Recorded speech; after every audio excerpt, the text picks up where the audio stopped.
Hi, and welcome to the show. Subscribe at kevinmd.com/podcast and get CME for this episode by clicking on the CME link in the show notes. Today, we welcome Carmen Fong. She is a colorectal surgeon. Her Kevin MD article is titled, I am one of those women who left academic medicine. Carmen, welcome to the show. Thank you for having me. I'm so excited to be here. All right, let's start by briefly sharing your story and journey to where you are today. Yeah, no, I always give the 30-second spiel. I was born in Hong Kong. My parents are immigrants. We immigrated to Canada when I was 5, and then we hmm moved back to Hong Kong for high school. And then I came back here to the US by myself for college and medical school. So I've been here actually over half my life now. Decided pretty early on that I was going to eventually do medical school. And so I went to medical school in Michigan and became a surgeon. And that's where I'm at. Perfect. And you're a colorectal surgeon. So tell us Yes. some typical cases that you would see, typical day in your life. Yeah. So, when I was in New York City, I actually did a lot of robotic surgeries. So, both benign and malignant diseases, abdominal pelvic cases. Right now, I'm actually primarily doing a lot of anal rectal pathology, which I Mhm. love. It's a lot of office based patients, office based procedures. And then just that I find that everybody has a lot of anal rectal issues they hate to discuss. But once they come see me and they find that it's like somebody who's like rather open, maybe has a sense of humor about it, they're a lot more at ease. All right, so let's talk about your Kevin MD article. It's titled, Mhm. I am one of those women who left academic medicine. So tell us, how did your article come together? Yeah, so, I think that I was a young attending in New York City right after COVID. And a lot of it came because there were a lot of pressures that were, as we all know, COVID magnified all of the disparities in healthcare workers and in our profession. And I was expected to take COVID call in addition to maintaining my practice, and that was difficult to begin with. Feeling a little bit of, lack of respect from colleagues and administration, so I'd be on call even when I wasn't on call, with the under the guise of like building your practice. Mhm. So then, as time went on, I kind of looked around and realized that like a lot of my male counterparts possibly had more resources than I did, and so sometimes institutions give the guise of, well, give the optics of having workplace equality by saying, well, everybody's has the same starting salary, you're all paid the same. But women in reality have a lot fewer resources, and not for lack of asking, and sometimes have to justify a lot more for the same resources, and then are expected to have the same productivity benchmarks as their male counterparts, with fewer resources. So it kind of led me to like almost an awakening, and then I felt that I had to write this. So you mentioned that women physicians often get fewer resources. Now, give us an Mhm. example of what would that look like? Yeah, so in surgery, and this is across all fields, but in surgery in particular, since I know that lack of block OR time, or like having like the worst OR time, like Friday afternoons when everybody wants to be home for the weekend, and but that's the time they want you to operate in the office. For example, having to justify pieces of machinery or devices, getting a new colonoscope or a flexible sigmoidoscope, office staff even, so having an adequate number of like receptionists, MAs, and whereas your male counterpart might be like 2, 3 MAs and a PA. I had one MA and I ran around to like 3 or 4 offices. And did you bring this up to the administration? And if you did, what was their response to that? So it's a always a valid question. So absolutely I did. And generally the answer is, well, you're a young surgeon, you have to meet such a benchmark to justify more resources, more staff, more equipment. And then, it becomes kind of this, vicious cycle of you don't have the resources to reach that benchmark, but you can't reach that benchmark, or you can't get the resources unless you reach the benchmark, right? Now, if they were Yeah. giving youth as an excuse for not giving you the resources, now Yeah. from your observations, what about young male physicians? Did they also have a lack of resources? And that also is a fair question. I would say yes and no. There were some that did have the same complaints, but the ones that I viewed who even started joining the practice after me did not have the same problem. Had like more office hours, better OR block time, a few more staff actually.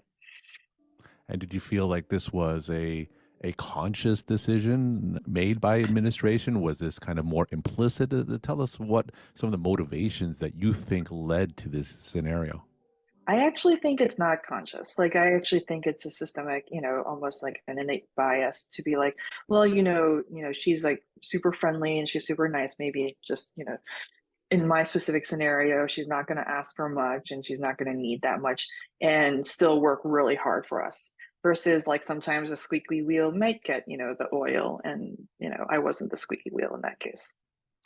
And did you talk to some of your fellow women surgeons? Did they experience similar stories?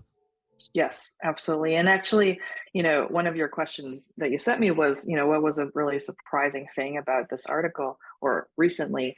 I had such an overwhelming response after writing this. Like people reached out to me through my social media, my Instagram, through my website, through LinkedIn to share their stories. And a lot of physicians telling me that they had were going through the same thing or similar scenarios and either had left the practice or were still struggling through it, and just the amount of responses, like my heart, kind of went out to them, really made me think that something needs to change. Now, are these issues unique to academic medicine or are they also pervasive in private practice as well? I think they're pervasive in private practice. I actually think that they are pervasive throughout all fields and not just medicine. It might just be that sometimes it's a little more pronounced in medicine. I mean, I'm sure but like this morning, just there was a Wall Street Journal article about how female surgeons have better outcomes, Mm. long-term outcomes than male counterparts. And so, that kind of thing helped, but there still has to be this like systemic like attitude and cultural shift. So tell us the next part of your story. So you were experiencing this lack of resources. What happened next? Yeah. So, the lack of resources, I struggled through it, still did my best, still did very, very well, I would say, productivity wise, and trying to take the best care of my patients as I could. And in general, I always told myself, like, remember why you're doing this, which is a message I would have for most people, because we're in this to take care of people and not to make money. And so that kind of brought me through. But eventually it did come to a tipping point. We had an opportunity to move out of state, and it was actually a good time for me as well, since I was also pregnant, had recently experienced a miscarriage, and I just really felt that that was a good time to take a break. It was perfect timing. I ended up taking about 6 months off of clinical work, wrote a book called Constipation Nation, which comes out next year, and so now I spend half my time in private practice and half of my time writing. And how are the resources afforded to you currently? Really good. I mean, I do think that in private practice, we have a little more autonomy, a little more control over what's going on. There's only a couple of us in this practice. So if it's like, well, I need these sutures or I need this instrument, we can get it. And then at least I know directly, who's above me, who's the administrator ordering these things. I can tell her why I need these things rather than going through like an entire, systems meeting of, justifying your justifying why you need another scope or another robot. So tell us about that transition from academic medicine to private practice, Mhm. because a lot of physicians, of course, are in that academic environment during training. Was it a Yes. difficult transition? Tell us about that. Honestly, I don't think so. And I think that, we used to say when I was in medical school that the pendulum was swinging from private to like institutionalized medicine. And it feels like people are kind of going the other way again, just because we're trying to get from under a lot of this like institutionalized, like administrative stuff. And for me, it was an easy transition because there wasn't anything, how to say this, like it wasn't anything holding me back. Yeah. Now, for those other women physicians and surgeons who are undergoing some similar stories to what you described, so what can they do? What kind of advice and tips can you share with them? Yeah. So, I mean, I wouldn't necessarily say like leave immediately. You know, that's not my advice. And actually I think most people, need to stay and want to stay. And two things. One is, like I said, remember why you're doing this. Like we're in this to help people and in whatever capacity needs to be done. The second thing is I do think that, the shift needs to come from people almost rewarding those of us who are in private practice and, kind of acknowledging that, private practice can be academic as well. Because I know a lot of private practice surgeons or physicians who are involved in teaching and research and, different advocacy efforts. And so it's not it's not mutually exclusive. It's not either or. You can be both. And so rewarding those, acknowledging those positions, I think will make a huge change. And if you think about it, actually, the majority of people aren't in academics, right? There's like a ton of community physicians out there who just want to do their thing and take care of patients, but also be up to date on the research and up to date on the evidence. You mentioned something earlier about the squeaky wheel may get Hmm. more resources. So, Hmm. what are some ways that physicians can speak up when they see kind of a disparity in resource use against them? Yeah, you know, that's such a tough one because I always think, oh yeah, if you see something, say something, and that's always what we're taught. But it's hard to speak up because you're afraid of, the implications and any kind of like lashback. One area I think is if you can't speak up for yourself, maybe you can speak up for someone else.